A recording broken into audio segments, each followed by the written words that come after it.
Assalamualaikum warahmatullahi wabarakatuh. Halo, perkenalkan nama saya Sofiatul Zahra, mahasiswa aktif program studi pendidikan fisika angkatan 2022 Universitas Negeri Jakarta. Di sini saya akan memaparkan dan juga menjelaskan salah satu materi dari mata kuliah Strategi Pembelajaran Sains yang diampu oleh Bapak Fauzi Bakri, yaitu Lesson Presentation atau presentasi pembelajaran. Nah, hal ini pun terkait dengan tata cara guru, di mana guru perlu mengajukan pertanyaan dengan ekspresi yang minat.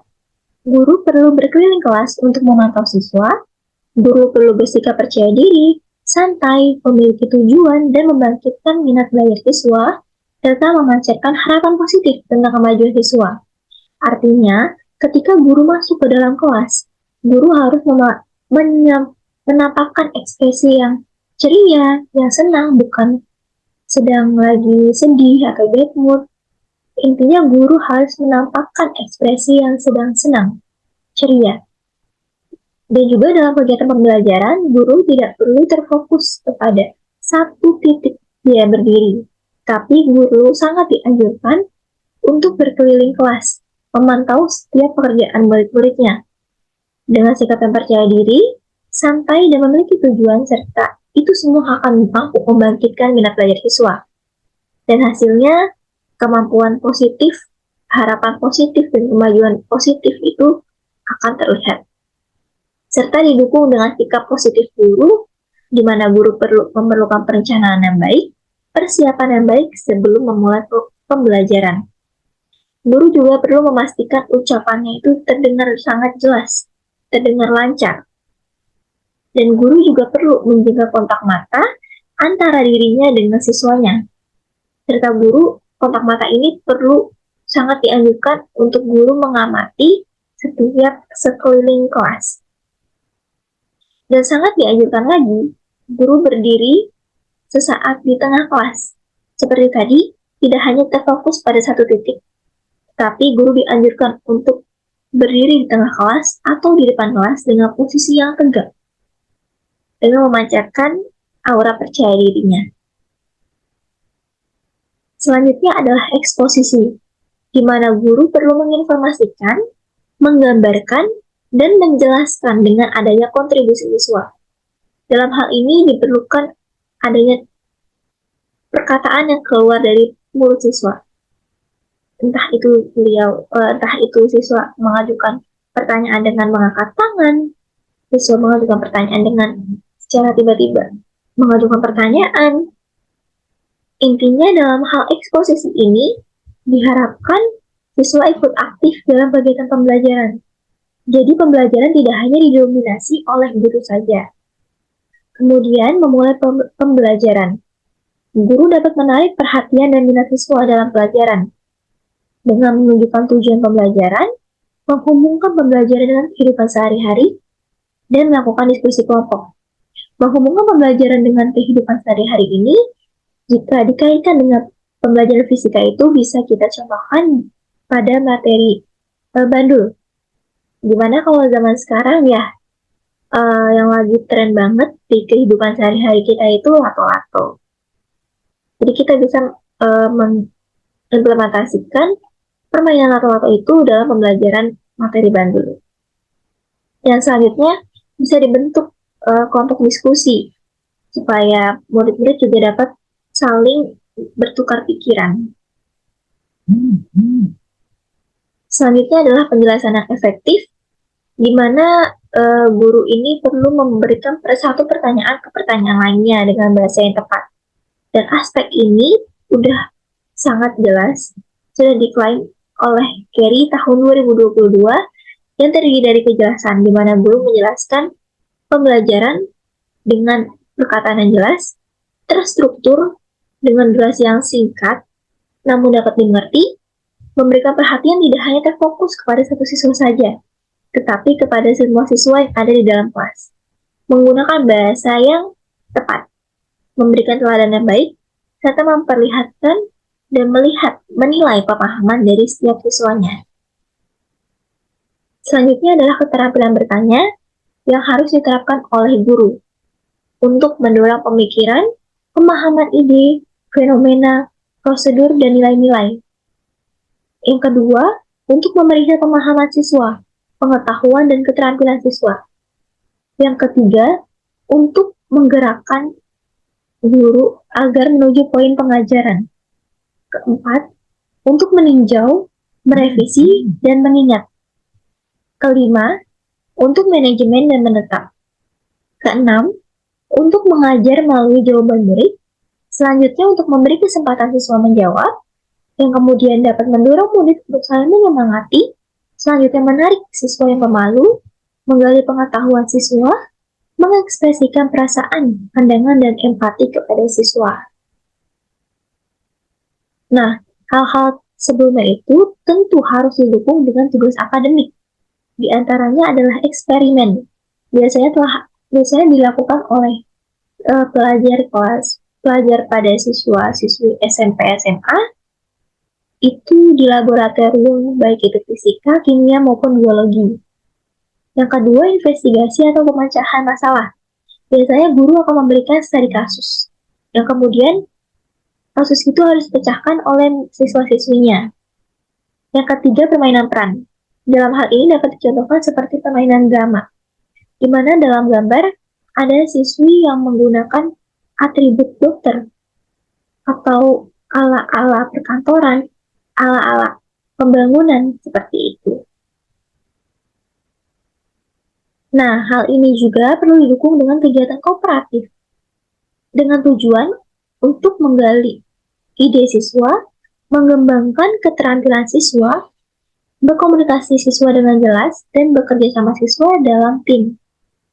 Hal ini juga telah dikaji menjadi 3 elemen kunci dari GILIS 2004, yaitu siswa dapat memahami apa yang diharapkan dan bagaimana mereka melakukannya dengan bekerja sama.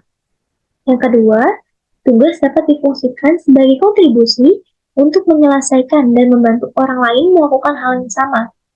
Yang ketiga, murid dapat diajari keterampilan antar pribadi dan kelompok kecil untuk mempromosikan berbagi dan sikap hormat kepada orang lain.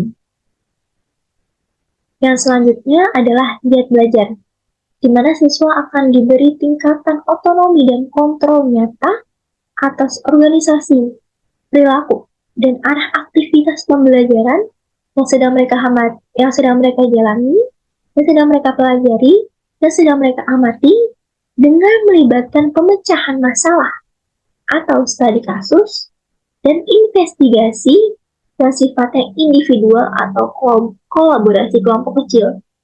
Dan balik lagi, tujuan kolaborasi kelompok kecil ini untuk siswa menggali ide satu sama lain dan menghasilkan suatu tujuan yang diharapkan. Selanjutnya, pembelajaran metode-metode dan cara-cara sebelumnya tentu perlu ditinjau, perlu didukung dari tahapan pengajarannya dilakukan oleh guru. Di antaranya, pertama, guru perlu menetapkan tujuan yang jelas untuk pelajaran. Kedua, guru perlu mengajar melalui eksposisi tentang apa yang dipelajari. Ketiga, guru perlu mengajukan pertanyaan untuk memeriksa pemahaman murid. Balik lagi, pertanyaan yang dimaksud adalah pertanyaan yang saling berikatan dengan kehidupan sehari-hari. Sehingga pertanyaan ini lebih mudah dimengerti dan lebih mudah diingat oleh siswa-siswinya. Keempat, terdapat periode latihan yang diawasi, seperti tadi pembentukan kelompok kecil. Tentunya perlu dengan pengawasan siswa. Dan yang terakhir, guru perlu menilai pekerjaan siswa, yang dimana pastinya siswa itu memerlukan awards, memerlukan apresiasi dari gurunya berupa suatu nilai ataupun penghargaan, seperti kalau anak-anak sekolah dasar biasanya tuh mendapatkan bintang. Biasanya bintang itu berupa menjelaskan bahwa itu poin plus dari aktivitas mereka sehari-hari. Nah, hal ini tentunya dapat membantu siswa untuk mengembangkan keterampilan belajar dan memberikan variasi hasil belajar yang lebih besar dengan campuran kegiatan yang tepat.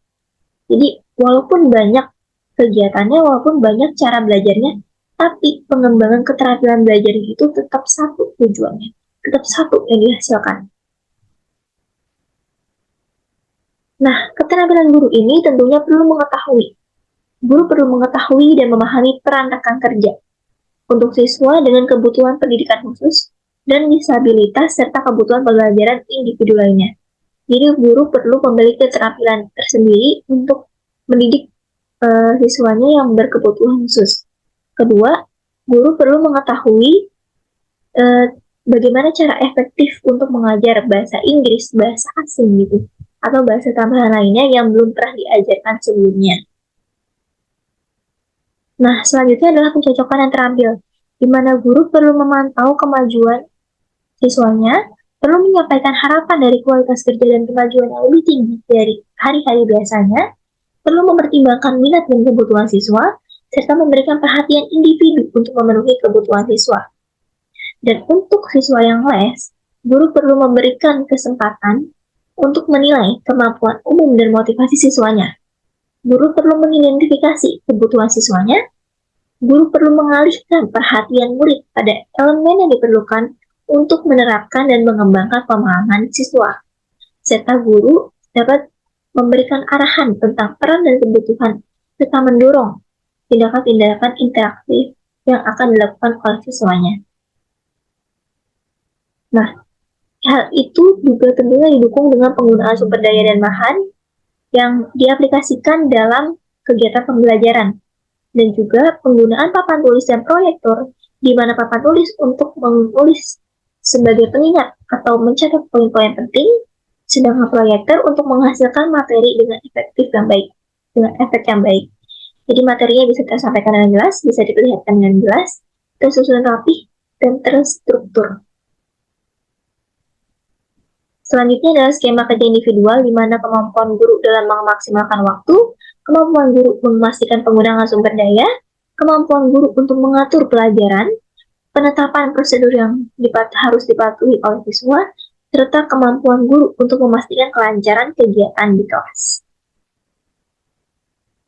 Nah, di sini juga kita perlu mengingat, ada hal yang harus kita catat, bahwa perlakuan terhadap sumber daya dan bahan itu harus memperhatikan satu hal, di antaranya satu, harus ditangani dengan hati-hati dan dihormati. Kedua, tidak membebankan tanggung jawab dan kewajiban pada setiap penggunanya. Nah, saya sudah mengutip dari perkataan Najwa Shihab, di mana hanya pendidikan yang bisa menyelamatkan masa depan. Tanpa pendidikan, Indonesia tak mungkin bertahan. Maka dari itu, tingkatkan kualitas pendidikan, tingkatkan cara kalian mengajar bagi para guru, bagi para pendidik, dan buatlah metode yang bervariasi, supaya murid-murid lebih mendapatkan banyak informasi tanpa membuat mereka jenuh, tanpa membuat mereka pusing, tanpa membuat mereka merasa bosan. Untuk itu, pendidikan harus terus ditingkatkan caranya, metodenya, dan hasilnya harus memiliki satu tujuan yang sama. Dalam satu waktu, semua siswa harus mendapatkan informasi yang sama, walaupun dengan kemampuan yang berbeda-beda, tetapi saya yakin bahwa guru dapat memberikan informasi dengan jelas sesuai dengan keterampilan yang sudah mereka pelajari, pengetahuan yang sudah mereka dapatkan, hingga itu semua bermanfaat untuk peserta didiknya. Sekian dari saya. Terima kasih. Wassalamualaikum warahmatullahi wabarakatuh.